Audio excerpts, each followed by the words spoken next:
Well, hello, friends. It is so good to be back with you again. We're going to fill you in a little bit on what's been going on and why we've been gone for a couple of weeks, though it seems like forever, doesn't it, Susie? And we're also going to catch up on our projects and answer some questions that you have. Grab your coffee or something warm to drink and yarn over with us. And I said, you have just made my day.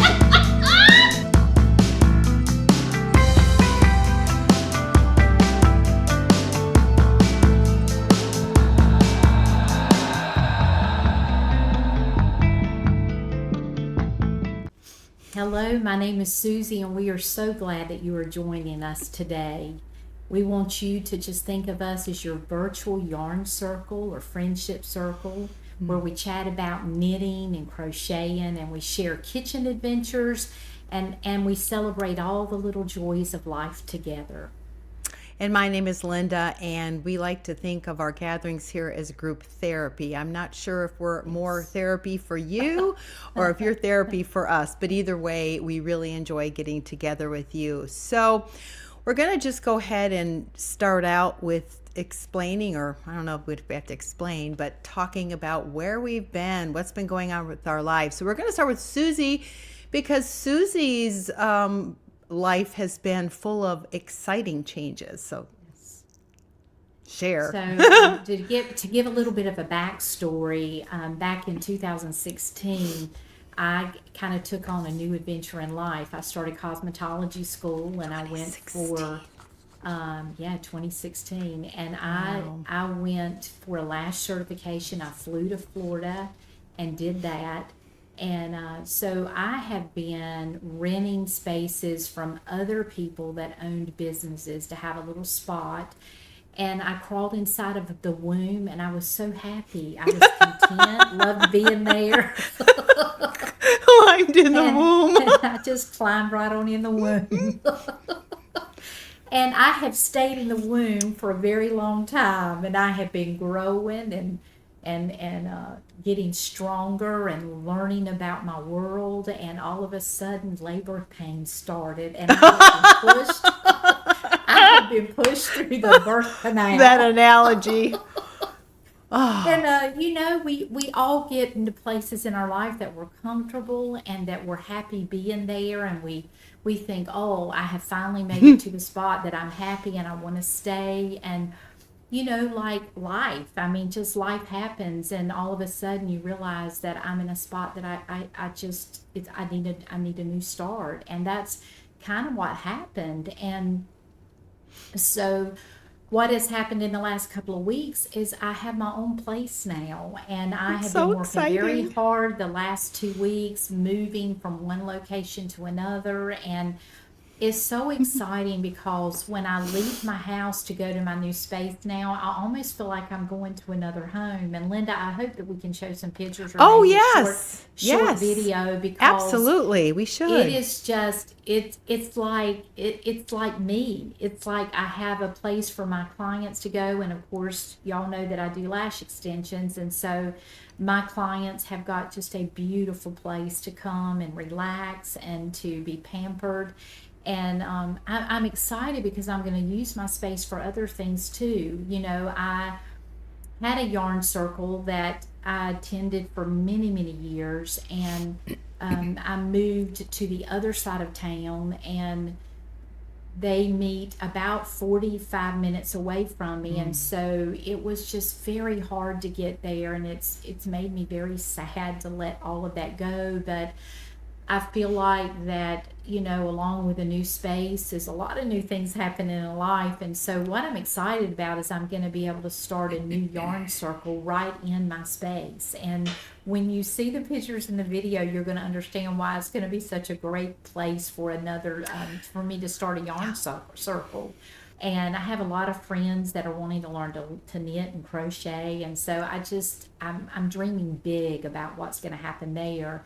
And then the other adventure that I'm going to walk into is lash training and certifications, and so I'm really excited about that. I live in the state of Alabama, and state board does not regulate lash artists at all. And there's really no training or certifications for us here in a formal way. And so, with me having my cosmetology license, I am going to move into that venture of training and giving certifications. And I'm going to start small, and so I don't know where that's going to take me, but I'm excited about that. And then, of course, if you've been watching, you know that Linda and I are very passionate about our health, and we call it aging well. And, there's a way to do that. And so I'm going to be using my space with educating and teaching women a better way. We are learning, we're learning that we're not getting everything that we need, inside of our food. And we're having to find ways to make sure that we're getting the nutrients that we need. And I tell my clients, your organs are not getting younger, they're getting older. You've got such a captive audience, too.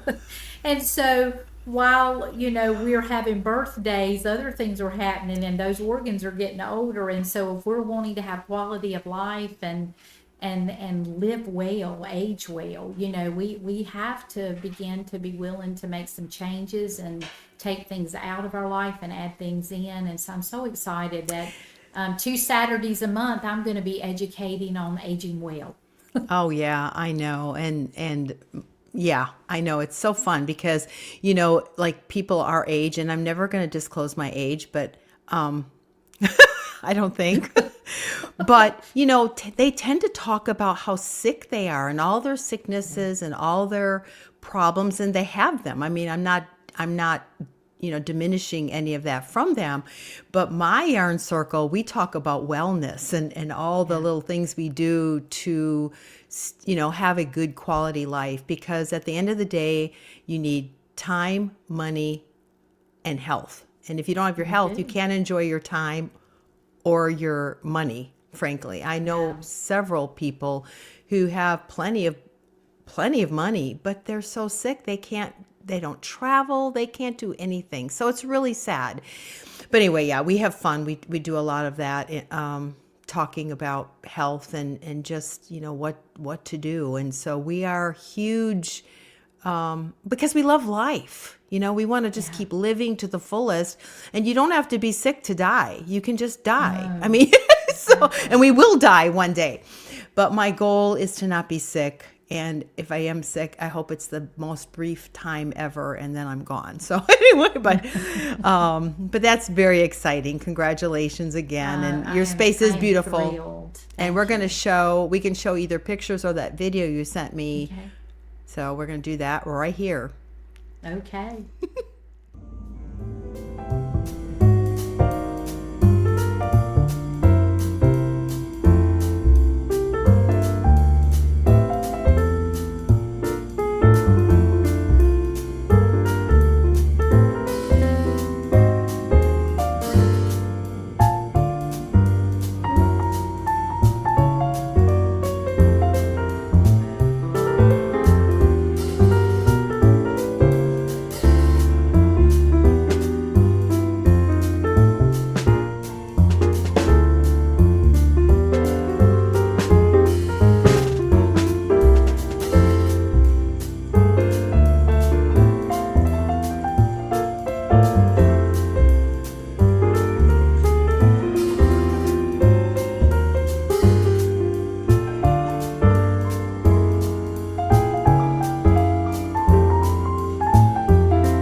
So, to catch up a little bit on my life, and it really, I know if you've been watching, I have my little notes here because I don't want to get too off track, but I don't know where to put them. If you saw my table, it's just so full.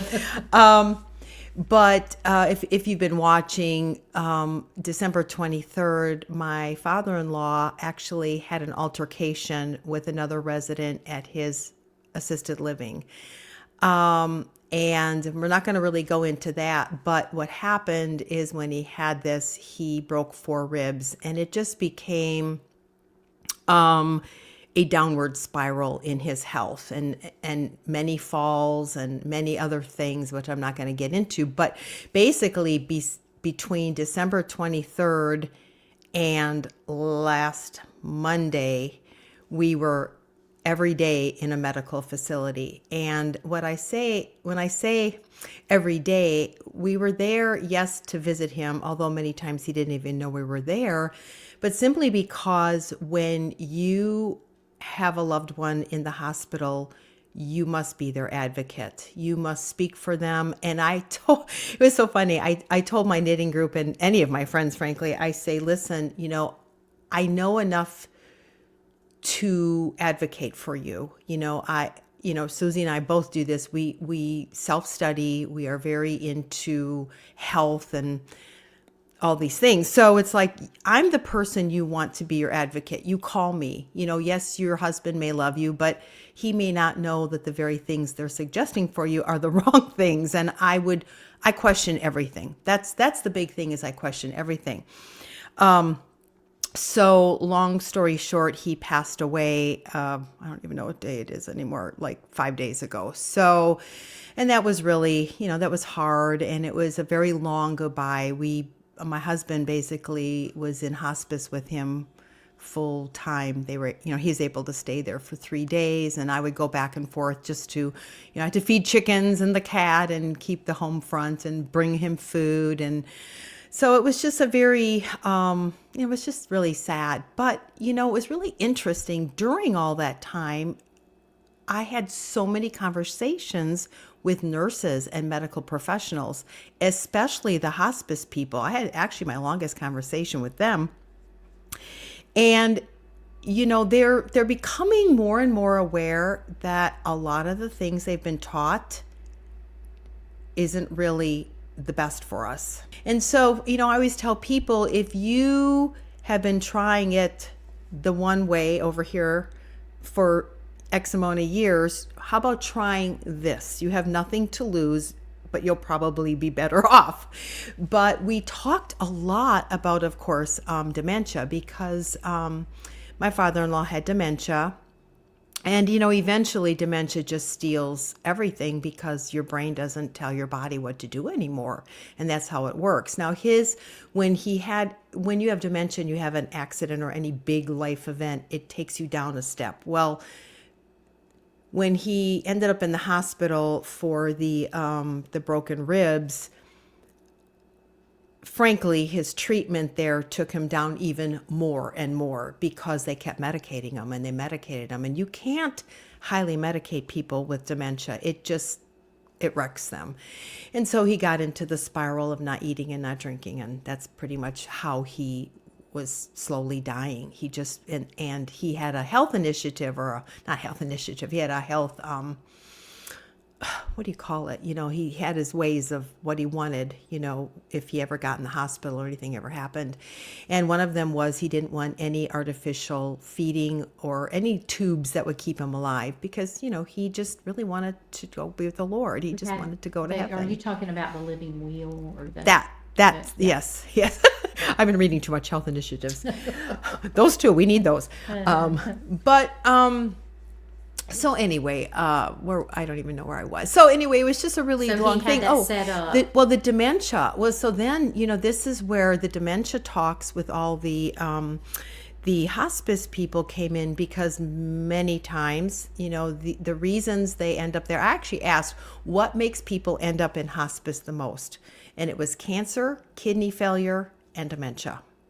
But it was really, kidney failure is now exceeding dementia. Cancer. I'm sorry, cancer. Wow. And again, those aging organs you were talking about, organs.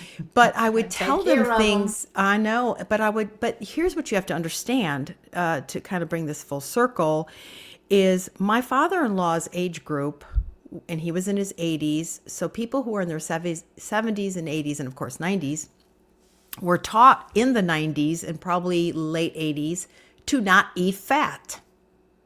Don't eat fat, don't eat, XYZ, all the very things really that your brain needs.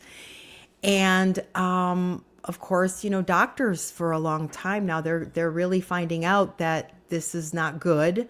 But it's taking many years of experience of their people dying, if you will, to come to that. And of course, people who study alternative health, when I say alternative to big pharma, we know these things, so when they would come in, and I would talk, and they'd always ask, does he have a history in his family of dementia? We're like, no, but they ate zero fat. They were very concerned about fat, and the arteries and all that stuff that, people think Probably makes, their weight.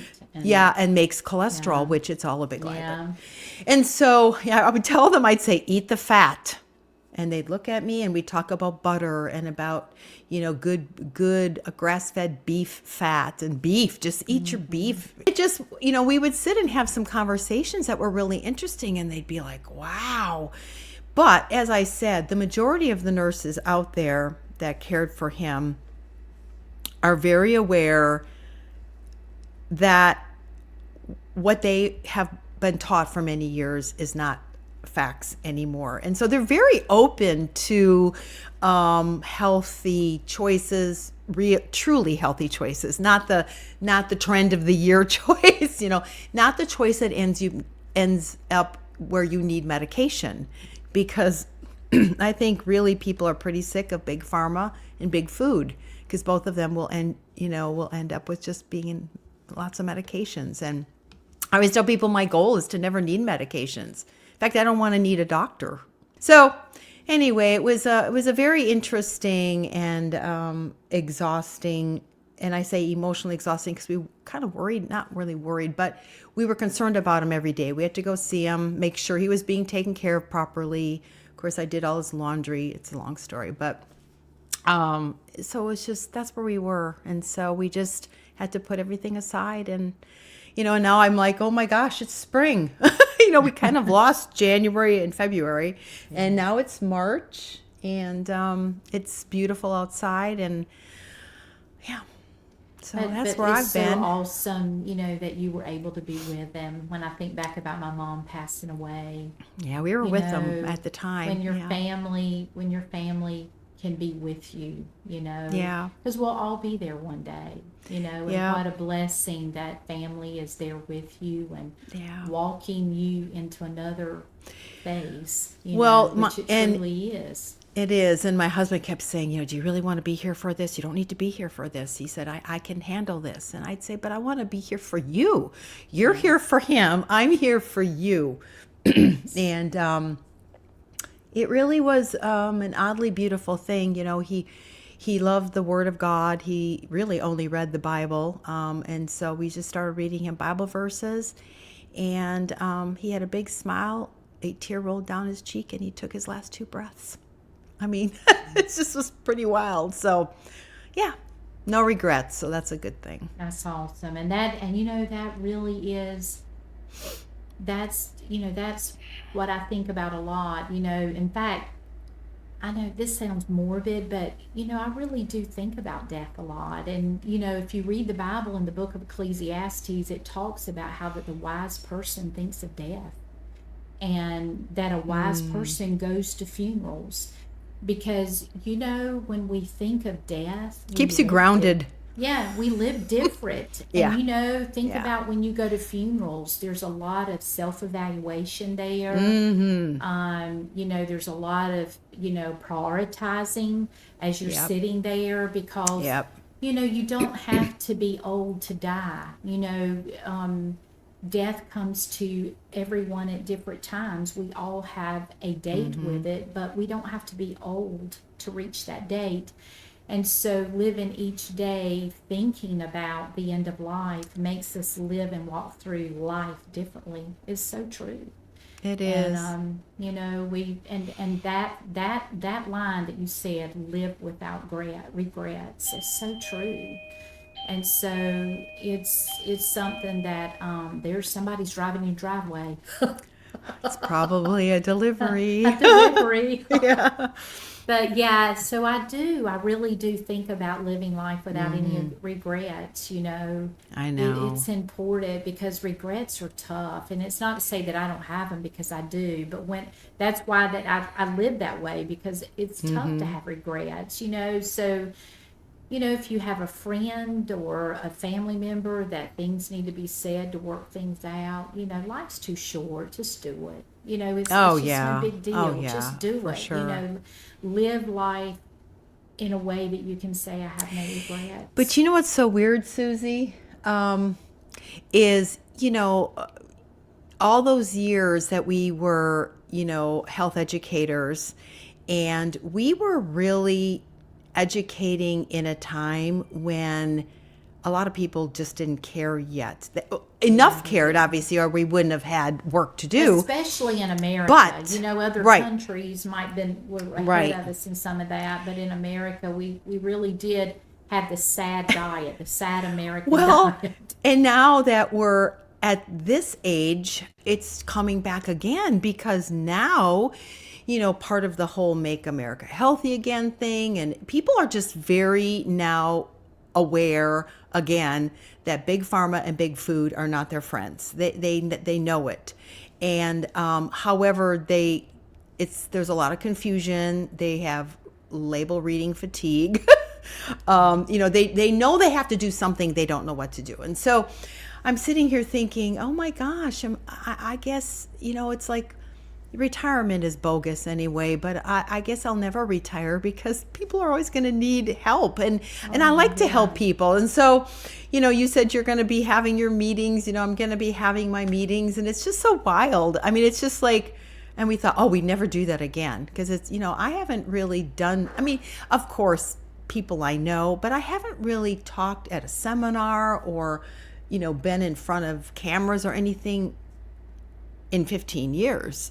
So now it's like, here I am again. You just never know. So, but that's called living life. We never know. You never know. And you just got to go with it.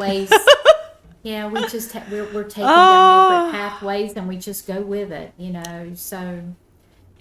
Well, and during all this time, I got a lot of knitting done. And that was the other thing, because I have a lot of work to do. I have 2 businesses. I have a ministry I run.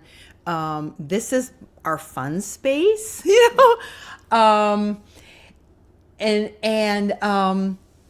I just kept saying, don't worry about it. Things will get done. Take this time as physical rest, because I was sitting a lot. I got chubby. And I knit a lot. And that was kind of a like little blessing side of it. It was like I got a lot of time. Yeah, I got a lot of time to knit. It's the tranquilizer of life. It's yeah, I know. I was so overjoyed yesterday. I think we had talked about this. My daughter has a trouble knitting, and I'm going to try to get her to continental knit, because I think it'd be easier. But she said to me, Mom, I'm going to start crocheting. And she found a hook somewhere in her house, and she had some yarn, and she's making granny squares. I'm like, good. Oh, I'm so excited. And it's not bothering her yet. So I think she'll be good. But yeah, it is a good tranquilizer. Little granny squares make big blankets. Well, she's just trying out stuff, because she and she said to my granddaughter, she said, I can teach you to crochet. And Eleanor says, you don't need to. I already know how. Well, she really doesn't know how, but I've been, every now and then we work on it. She just has a problem holding the yarn. But it's so funny. She, of course she needs her mother's help, but that's hilarious. So I said, well, good. Now you can teach her and you can work with her. So yeah. So speaking of, let's see, projects, I know you've been moving and setting up. Have you had time to knit or crochet? Well, yeah. So if you've watched past episodes, I have a favorite baby blanket now, and we'll put that information up. It's worthy. It's worthy to be your favorite. It is a fun baby blanket. And I've got so many babies coming, and I have so many baby blankets to knit. It's fun getting hold of a pattern, and you know, the more you knit it, the more it becomes a part of you. And so I had another baby that was coming that I was knitting for. In fact, the baby was born last week, and I was trying so hard to get this baby blanket done. But I'm using, you know, the pattern that y'all have seen, and so this is the color of this baby. Oh, you're already at the blanket. border. Yeah. Oh, you're almost done. Yeah, so here's the border, and you know, I just love this border because it's just such a beautiful. It is It's beautiful. such a beautiful pattern. And so I don't have too many more rows before that I'll be binding this off. But I want to talk about this yarn that I'm using. I am in love with this yarn. This is the first time that I have ever, I've knitted baby blankets in cotton before, but this is a cotton silk blend. And you can't buy, you would have to find a yarn shop that actually carries it, because you can't like go to the website and get it. I think you have to have a wholesale account and be like a local yarn shop to get it. But this is the way it looks hanked up. This is the yarn, and this has a price tag on it. But here is the yarn. Mirasol. Oh, Yeah, this wow. is it. And it is a It's pretty. Here, let me get my Is that glasses on. a like a creamy white? Is that a white or is that a pale and green? it's a creamy white. It's got a little bit of yellow in it, so Okay. it's a little bit off. This is I don't know if you can see this. It's Maybe not back up. wanting to focus. Yeah. I don't know if it'll focus on this or not, but It's anyway. okay. Yeah. So it's let me pretty. tell you, It's shiny. It's got a 85%. sheen it's got that silky sheen. It's 85% cotton and 15% silk. And it's like a worsted weight yarn. Okay. But you can seemed like there was a website. We'll have to give the information on this yarn, but they have a Facebook page, they have an Instagram account. And you can buy it even if you're not a store. Yeah, and it was spun in Peru for Euro yarns is what it says.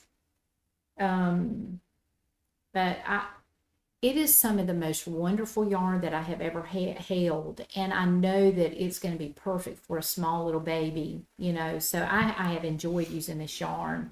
And Easy to wash.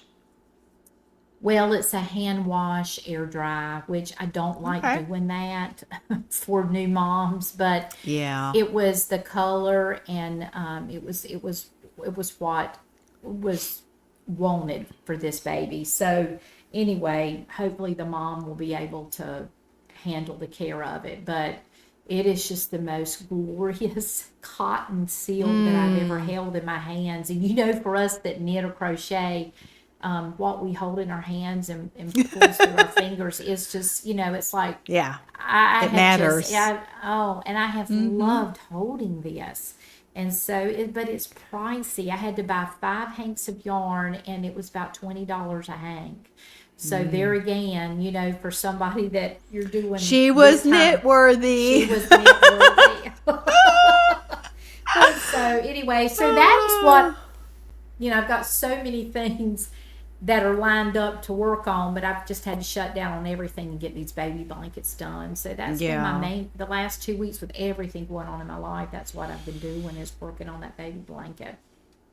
Well, so what have you been doing? Well, I finished my hood, and I even got all the ends woven in. I have not blocked it.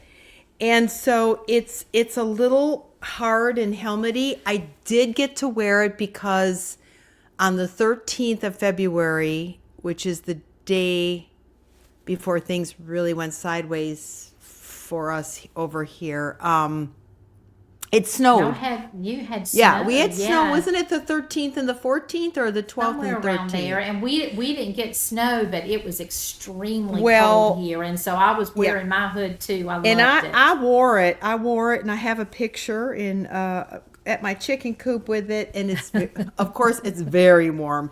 In fact, it's probably overkill for any weather we'd have here. If you lived in up north, you'd love it, but it's wonderful. So I did get it done, and it's pretty. It matches your sweater. It's beautiful. It does. I really love the speckles. There's these, it's got the pretty speckles, so it turned out really nice.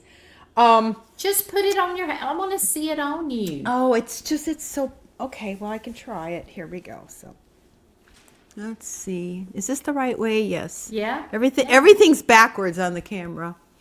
So it's just real. It's very. I look like a little baby inside there.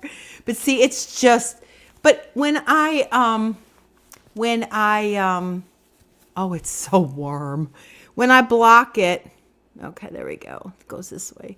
When I block it, it's going to relax. But it's and in fact it's relaxed just doing this, like bread dough. I can just sit and knead it. But now I'm gonna have my beautiful static cling. But yeah, it turned out nice. But I really, really would like to make one in maybe sport weight, something sport weight. I just don't have the energy to think about doing it in fingering, although it would be perfect because then I could just literally wear the scarf all the time, but it would take too long. my patience is growing thin. In fact, I'm still trying to finish this. Well, now, I don't, it calls for a worsted weight yarn. You could do like a DK weight of like a blend that would be better for the climate that we live in, and do it double or. Honestly, I figured out to do this in different weights. You're going to want to start with the same square size at the beginning. So just measure that square and whatever amount of stitches it takes, and then you branch off. You branch off by gathering, picking up the stitches, and then just also measure how long this is and just do it until you get to this length. And so for an adult. Now for kids, again, it's so basic, you can just kind of figure it out and maybe draw it. I'm very visual, so I would draw it out. Maybe the designers will come up with a pattern that we would be for children, for little people. They should, because it's a great, like I said, around here, you could just put that down, and keeping the neck warm is really important. So I could see that being a long-term hit around here. So, but man, I'm going to have to start this stuff in July if I want it for Christmas or just for winter in general. And our winter was very brief. I mean, we're done. We're pretty much done. We'll have some cool days, but we're done I don't even think we'll make another fire this year, probably. So don't hate us, you people up north, but we're done probably. And I run a fire all the time. And not a heat fire. Oh yeah, the electric. Yeah, I love the electric and just having the flames. There's just something so cozy. Oh, it is. About that. I mean, in our camper, we have a fireplace that does heat, but we rarely use it. We usually just use the lights, and the air is blowing, but I'm sitting there watching the lights. So there's just something very calming about that. There is. And now you can put it on your TVs. I know. Fireplaces people you can put do. on your TV. Yeah. The snap, the crackling, but I love so it. I should have had this done, and I would have had this done, but I did something really, I don't want to say it's dumb, but it was really dumb.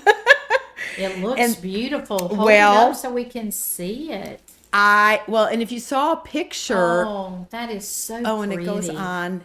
Oh, that way. Oh, wow. So here's where it began. That's beautiful, Linda. That is a lot of knitting. Wow. Well, it is, but here's what happened. So,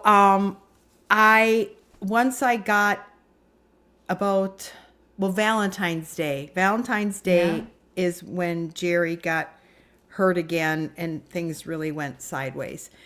And then I just, I took this everywhere with me. So basically, I started this piece, this color in the ER on December 23rd. And then I had all these other colors that I had done. I had done this color. Do you see they're balls because I took them off. Because I took them off. And You had already done all of those? I did. Oh. Here's what I did because I wasn't following those patterns, that 6 pattern repeat. I did the 6 patterns, then I just did 1 stockinette, 1 garter. But what I looked at it and I was so excited because I was on the 4th from last day of this project. Oh, I don't want to lose my stitches. And I looked at it and I held it up. And it went, see how this is at an angle? Yeah. And then it went straight. And what I was doing is on the knit side rows, you're supposed to knit front and back and then go down and knit 2 at the end to keep this. It's actually, this thing is at an angle. Yeah. So I forgot to do that. And so now it was going like this and then it was going like this. Oh. And I looked at it and I said to my husband, oh my gosh, I really screwed this up. He said, you don't have to take that all apart. And I said, oh, yes, I do. Because I would have had this weird, like partially Z. I couldn't believe it. But it's all about mindset. For those of you that are listening, when I was teaching knitting, I would tell my new students, I would say, listen, when you're knitting and crocheting, we can knit forward, crochet forward, we can knit or crochet backwards. And it's a part of the process. I mean, think about a journey in a vehicle. Either you may have to take some detours or whatever, but you finally do make it to the final destination. And it's a part of the journey. So you're going to get to the final destination. So So I should have, at this point, only 2 left, but it's okay. And I'll get it done by Easter because my goal is I have a solid color dress that I'm going to wear it, as a wrap for Easter. Because Easter's, anyway. So I am still working on this. I'm sure y'all are sick to death of hearing about it, but that's where I am. But I'm excited. That's the way yarn and projects are.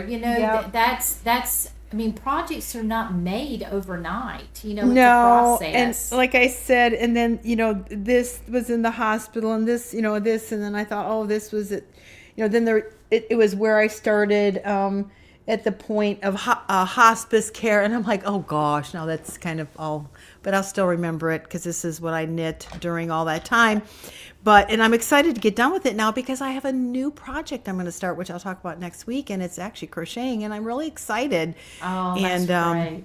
So anyway, but I have nothing done. But it's okay. But I did recover. I recovered. I have my little balls and, so. That's exactly right. It is what it is. So, well, now that we've told you guys all about our projects and finished projects, we're going to take a pause here and show some of the projects from our virtual yarn group and get our yarn circle spotlight. So here they are. There you go.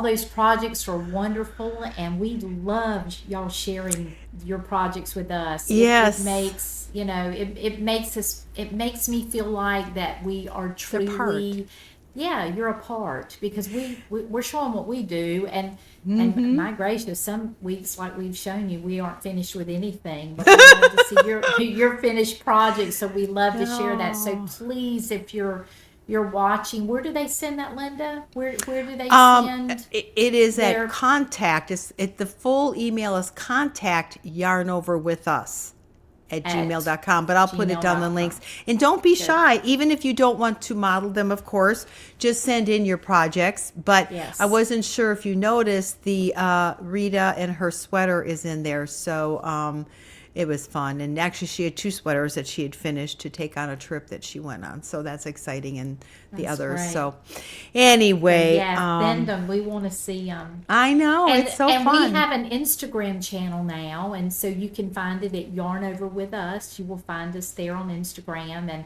so we're trying to grow that too. And we put a question up a couple of weeks ago. I don't even remember. It's been in the been a time few that we've been weeks. gone. Yeah, we put up a little post that said, "Ask us anything," and we had 2 brave souls to come in and asked ask us us things. questions. So we want to address those. So the first question was from Crocheting by the Wayside, and she asked, "How do you get the nerve to restart a whip that's been in timeout?" And when I read that, I just chuckled, because I truly do not know how many of those I have. I have so many, I'm embarrassed. I don't even want to try to tell you, because, we've talked about before how that You have so many. I love to get the yarn. I love to pick out the pattern. I get tired, with what I'm doing. And so I think, well, I'm going to put that over there and I'm going to start this, and then it happens again. And so what does that create? Lots of whips. So I'm not afraid to go back to them, but probably the challenge to that is just trying to regroup and remember what that was about. That's having it. to try to find out where you're at. And I think that's the hardest thing about, for me, going back to whips, is that you've got to figure out where you were in that work in progress, and get back in the groove of doing it. But I'm not ever afraid to go back to them. It's just that, going back to them and remember where I was and picking up, and because you have a plan when you're knitting it, and then when you put it down, it's like, "Ooh, that went out of my head." So, but they're worthy. And I've heard some people talk about how that they go back to whips, and sometimes you don't feel the same way about it. And it would be a project that you would pull out and use the yarn for another project, and that's okay too. Whips can be pulled out. It's okay, because that yarn can be used for something else. But my advice here is never be afraid to go back and pick up a whip, and decide what you're going to do with it. They represent a time in your life, and you either move forward with them, or you back up and start over. I probably have the oldest whip, though, and I probably will never finish it, simply because it wouldn't fit me anymore. Was that the sweater? That the sweater? Yes. I started that sweater. I was actually pregnant with my second son. And I started it exactly a month before he was born, but I felt confident that I could wear it when it was done. And I probably could have back then. And there's been pockets in my life where I could have wore this sweater. But now, and I am very big into paper patterns. We talked about that last time. I do, and I have been using the knitting app. Knit Companion. And I've enjoyed it. I have it on my iPhone now, but it's good to have all your notes on your pattern if you're going to put it away, because then you can pick it up and you can see where you were and all that. But yeah, that's probably my oldest, and I'm never that one. There's a lot of reasons I probably will never finish that one, which we won't get into, but I'm not afraid. I just sometimes lose total interest, and it just sits there, and I'm just like, I don't care about it anymore. And I did have a 10-stitch blanket I had started that I undid, and actually I started a couple months ago or so. I started a baby sweater with it. So yeah, reuse it, repurpose. That's right. That's right. So Yeah. just so what we say here is don't be afraid of those whips. Go back to them. Yeah, Decide what don't you be want to do afraid. with them. But it often also depends on why you quit. If you quit because you didn't understand the pattern or something, you gotta reach out to us or somebody that reach out, because I do. I'll sometimes see a pattern and I'll text Susie. I'll say, what is this meaning? Yeah. I've asked my friend Maureen. Those are my two knitters who've been knitting longer than me. So Maureen and Susie. Yeah. And although this was a post on Instagram, they can send those questions still to contact Oh yeah, always ask yarnoverwithus@gmail.com. us. Yeah, if you have any Be questions, great. send us a question. If we don't know, we'll say we don't know. We'll always have an answer. That's And fair. then we also had Elizabeth JD Knits, and she asked, what was your favorite knit or crochet finish? And I have a favorite. Years ago, Mary Catherine, when my daughter was getting married, I decided that I wanted to knit her something very special that could become heirloom and passed down. At that time, of course, she had no children, and I wanted to be able her to be able to pass it down to daughters if she had any. And I had never done late. I had that's funny, isn't it? She's pregnant with her fourth daughter now. 4. She'll get to use it. But at that time, I didn't know. And so, another person's arriving. I don't shop outside my house. Everything gets delivered She's got to my another door. delivery. I know.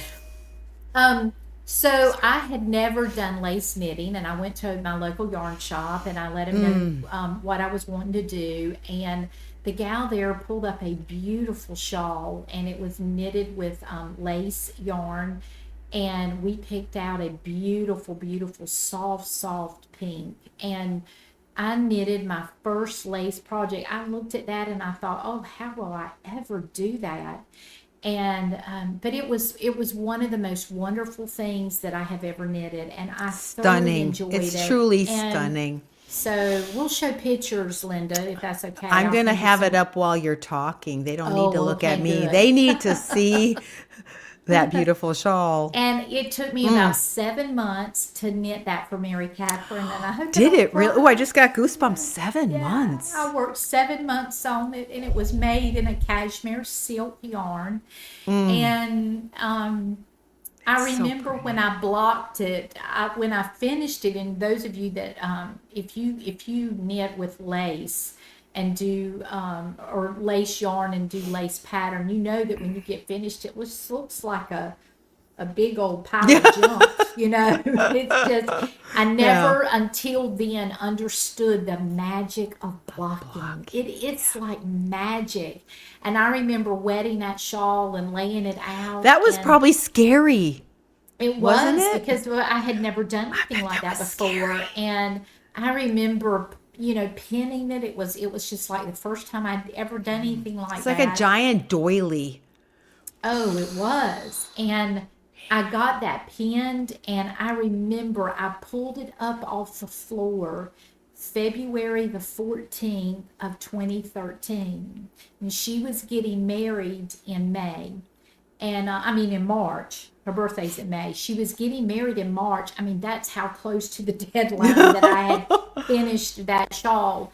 And she was getting ready to go have her wedding, her bridal pictures made. And so I was able to give that to her. And the pictures that you're going to be seeing are the pictures that were taken when she was having all of her bridal shots taken. And I so we pulled the shawl out, and it became a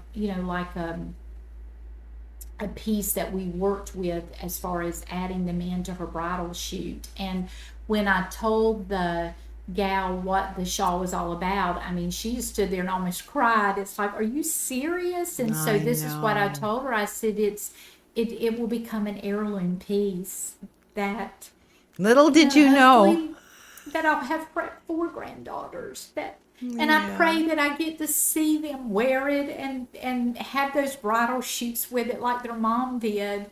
And I bought a little cedar box, and so it's stored in a cedar box, and it'll pass. And I have pictures of me actually knitting it, and those Ooh. pictures will pass. And so the goal is that, the book will start off with me knitting and pictures of that, and then pictures of Mary Catherine's bridal shoot with it, and the pictures will be added for every daughter that wears it. And so for Mary Catherine, it was a something new, but for the daughters, it will be something old. And I love it. It's probably, of all the things that I've done, it has the greatest meaning. It was the greatest journey of me knitting something. And again, there's just so much that knitting and crocheting is so much more than just yarn and needles. It's a journey, and it takes us into so many journeys of life. Well, especially when your love language is acts of service, Yeah. doing things for people. I think, and I think for us who have, who that's our main gift, doing things for people like that knitting project is even more impactful and more meaningful because we've been pouring our love out, our heart out into making the project. So, And when my son Tebow got married, I did the same thing for Colleen, my daughter-in-law, and she has we can a show those beautiful too. shawl. We show that too. We'll at least put up one picture. But I did the same thing for Colleen. It was a different pattern. It was a different color, but it turned out beautiful. And so just knitting these heirloom shawls, and hers is stored in a little cedar box too, for her to pass to whoever, And so, those are just very, very special, special projects that have a lot of wonderful memories tagged to them. That was a good question, Elizabeth. Well, and Thanks. it's really funny because when you see this picture right here, my favorite project that I ever knit was not appreciated at all. It is hilarious because Eleanor, no, I know, but isn't the sweater beautiful? Eleanor, my granddaughter, probably already at 18 months old, was a real pickle about things that she wore. And my daughter just chose not to fight the battle. And so she didn't like the feel of certain fabrics, or she just didn't, I don't know what it was. And it was just a really weird thing. But I knit her this sweater, and it was a combination of silk, bamboo, and something else. I probably still have some of the yarn upstairs. Excuse me. But it turned out so pretty, and I put her, because, I put her in it to get a picture. That little face of her, she wasn't going to have it. And she did not, she actually probably never wore it, to be real honest. However, her child maybe can wear it one day. That's exactly right. Because these pieces, they last and they pass generation to generation. Well, and with that same vein, it's kind of a funny story, because if you could see our Facebook and see Eleanor in pictures of her, I made her a t-shirt, not a pretty sweater, but a t-shirt with a camper on it that she wore 45 days straight. She wouldn't take it off.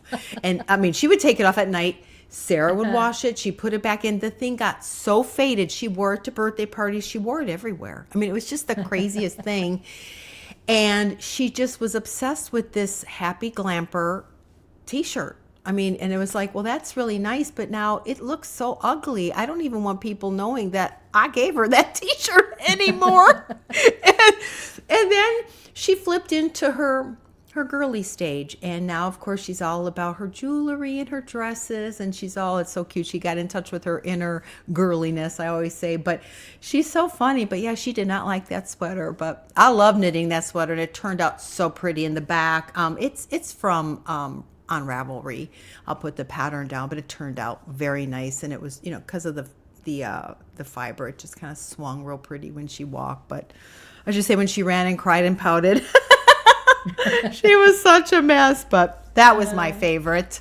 So yeah. So anyway, and then our last thing we usually talk about is what's going on in our kitchen. And I can confidently say DoorDash was coming in my kitchen. No, I'll tell you, we got a DoorDash gift from somebody that my husband works for.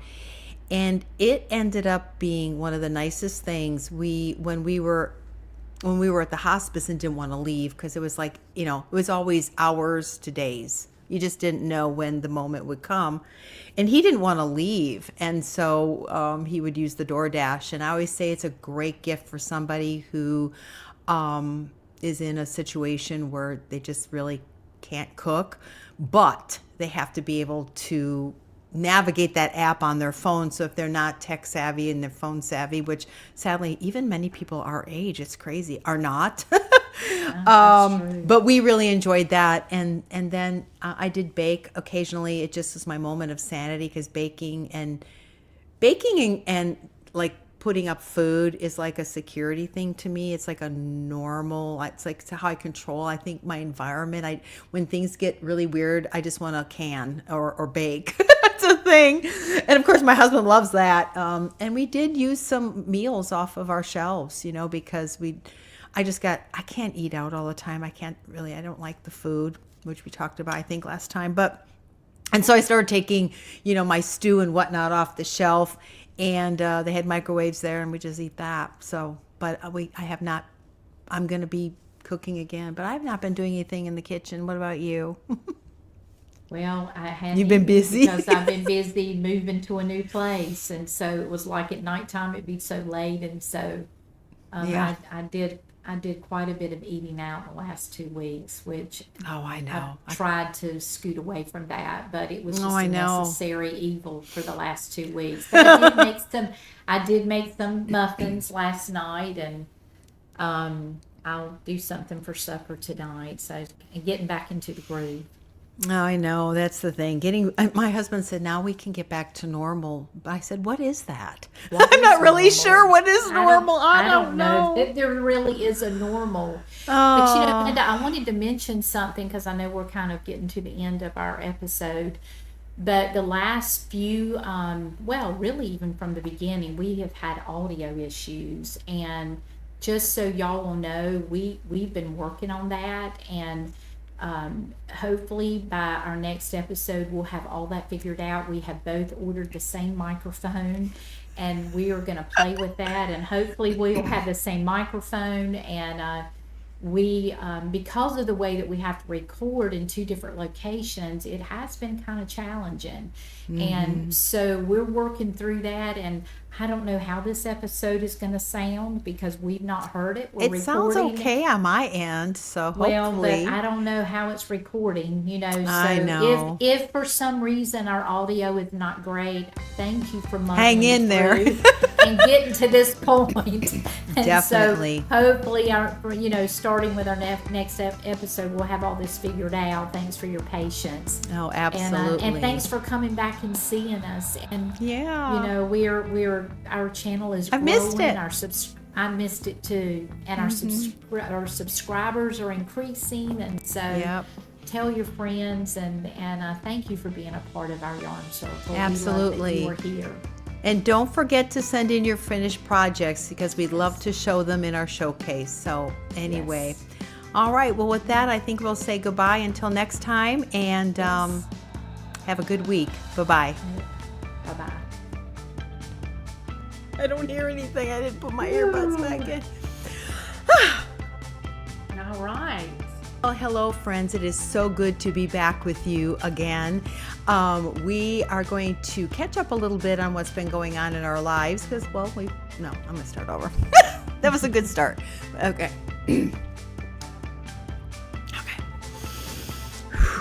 Just getting started. It's like riding a bike. Once you get going. I know. Okay. Well, hello, friends. It is so good to be back with you again. We're going to fill you in a little bit on what's been going on and why we've been gone for a couple of weeks. So seems like forever, doesn't it, Susie? And we're also going to catch up on our projects and answer some questions that you have.